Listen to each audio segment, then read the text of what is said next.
그랄TV 가족 여러분, 안녕하십니까? 오늘은 2025년 1월 20일 아침입니다. 벌써 1월도 20일째네요. 자, 오늘도 이제 눈물과 미소 이정옥의 네 번째 수필집에서 한 편 가지고 왔어요. 스스로에게라는 제목인데요. 2011년 6월에 쓰셨습니다. 읽어보겠습니다. 수필이니까 아무 부담 없이 그냥 들어보세요. 지나온 세월은 나를 먼저 내세우기보다는 체면치레를 위한 삶이었다. 저하고 공감되는 바가 너무나 많아서 이 글을 읽으며 고개를 끄덕였습니다. 이런 생활이 오랫동안 쩔어서 잘 곰삭은 젓갈 모양으로 맛이 들었었는데 그러다 보니 나는 없는 거울을 보고 살았던 것이었다. 아마도 이런 것이 체면 제일주의의 옛날 양반들의 삶의 태도가 아니었을까 추리해 볼 뿐이다. 양반은 냉수로 아침 끼니를 때워도 이쑤시개로 이를 청소하는 법이라는 양반전을 머리에 떠올리면 정말로 웃음이 저절로 나온다.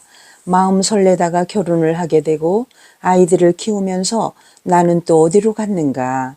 고슴도치도 제 새끼가 귀엽다는데 하물며 인간인 바에야 자식이 귀엽고 이쁘고 눈에 넣어도 아프지 않더라는 말이 헛소리가 아님을 느껴가면서 아이들 커가는 모습에 흠뻑 빠져서 나를 찾는 것이 없어진 것은 당연한 일이 되었다. 더러는 신문이나 매스컴에 나오는 소식이 끔찍할 뿐이다. 그렇게 키워놓은 자식이 제 부모 알기를 노름반에 흑사리 껍데기만 또 못하다니 말이다. 현대판 고려장인지 고린장인지 듣고 보기에 끔찍한 일들이 결코 세상살이가 만만치 않더라는 것이다. 그래서 요즘에 젊은이들이 결혼도 시덥지 않게 여기고 또 결혼한 부부가 애 낳기를 거부하는 것이 다 이유가 있어서일까? 과거를 뒤적이며 살아가는 것도 늙은이들의 한 삶인데 그러나 너무 과거에만 집착하면 그것도 아름답지 않은 일이다. 건듯하면 참 그때가 좋았었지 하면서 과거에 푹 빠져서 한참 얘기를 들어놓다 보면 젊은이들은 다 사라지고 늙은이들만 남게 된다. 나는 스스로에게 묻는다. 젊은이냐 늙은이냐? 물론 육체적인 나이야 늙은이지만 정신세계는 젊은이에게 뒤지지 않기를 바라고 사는 사람 중에 하나다. 미래에 대한 꿈도 꾸고 싶고 또 그런 꿈을 꾸는데 열심히 노력하고자 하는 이들 중에 하나이고 싶다. 나이를 들먹이면 참으로 비참해지는 것이 늙은이가 아니겠는가? 그런데 나이 50이 넘으면 제 나이에 30을 제한 나이로 살아가라는 얘기를 듣고 나도 희망을 가져본다. 인도 어디에선가는 60이 넘어 61세가 되면 1살이고 62세면은 2살이라고 한다는데 30일 제하는 나이는 꽤 쏠쏠한 맛이 나는 이야기가 아니던가. 오랜만에 만난 이들이 야, 이 선생 아직도 옛날 그대로인데? 하면 그게 뻔한 거짓말임에도 멋쩍게 좋아서 그래요? 속은 다 썩어서 버석거리는데 그래도 속으로는 히히 웃음이 나온다. 나는 나이를 먹지 않고 상대편 젊은이에게 아니 벌써 30이라고? 하면서 놀라는 표정은 참 쓴맛이 도는 얘기다. 나도 그 세월만큼 나이를 먹었다는 것이 아닌가 말이다. 먹기 싫으면 뱉어낼 수 있다면 좋으련만.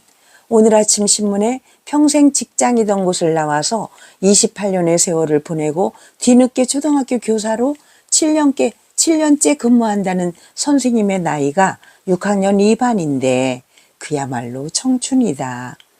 스스로에게 물어보라. 나의 삶의 희망은 영원한 고향 흙으로 돌아갈 날만 꿈꾸고 있는가?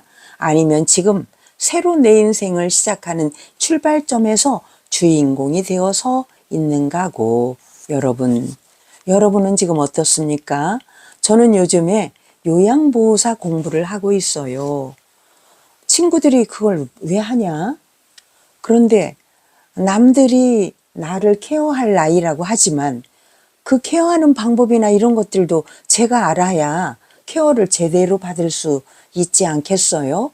그리고 요즘에는 노인 인구가 많아지면서 가족 요양의 필요성도 많이 대두가 되고 있고, 그렇다면 내가 우리 가족을 돌봐야 할 때가 올 수도 있고, 아니면 정말 지금 또 기회가 주어진다면 요양보호사 중에 우리 노년이 할 수 있는 일이 자잘한 일들이 있지 않겠나라고 생각을 합니다, 여러분.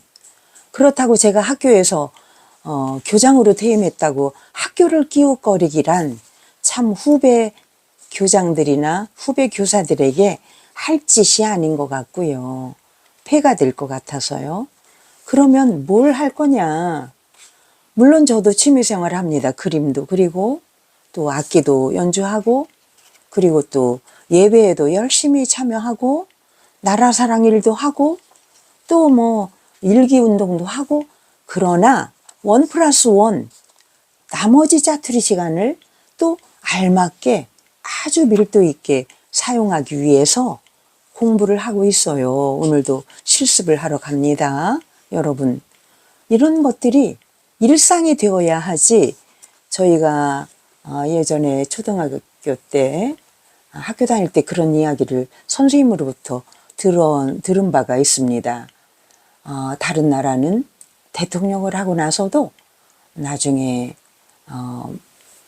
어느 회사에 그 수의, 경비 이런 일들을 한다고 할 때 우리가 정말 얼굴 깎이는 일이 아닐까 이렇게 생각했는데, 지금 나이를 들어보니 얼굴 깎이는 일, 체면 이런 것들이 무슨 소용이 있더냐 이런 결론을 얻게 되지요. 그래서 정말 사회를 위해서 비닐봉지라도 줍고, 저는 등산을 가도 그냥 가지 않아요. 나무 막대기 2개 이렇게 딱 꺾어 들고 비닐봉지 하나 들고 올라가며 휴지가 보이면은 휴지를 주워 담으면서 내려옵니다. 저희 작은 아버님이 67년간 일기를 쓰다 돌아가셨는데 이분이 일기장 속에 그런 이야기가 들어있어요. 그래서 저도 작은 아버님처럼 나도 뭔가를 해야겠다 이런 마음입니다. 여러분, 오늘도 성실하게 정말 남들이 볼 때는 뭐야 어울리지 않는 일이네 라고 해도 본인이 즐거우면 되는 게 아니겠어요? 그것이 나쁜 일이 아니고 사회에 뭔가 물방울 하나라도 청량감을 줄 수 있는 그러한 몸짓이라면 뭐든지 해야 된다. 그랄TV 윤석희, 오늘도 여러분 스스로에게 라는 이 주제가 마음에 딱 드네요. 눈물과 미소라는 이정웅의 수필집에서 여러분 스스로에게 던져주는 메시지가 무엇인가, 미래에 대한 꿈도 꾸고 그 꿈을 위해 열심히 노력하는 여러분이 됐으면 좋겠어요. 여러분 스스로에게 질문을 던져보기 바랍니다. 나는 지금 나의 삶의 영원한 고향 흙으로 돌아갈 날만 꿈꾸고 있냐? 아니면 지금 내 인생을 시작하는 출발점에서 주인공이 되어서 서 있는가고. 여러분들 오늘도 이런 글귀 앞에서 여러분을 점검하며 힘내서 살아봅시다. 화이팅! 윤석희였습니다. 감사합니다.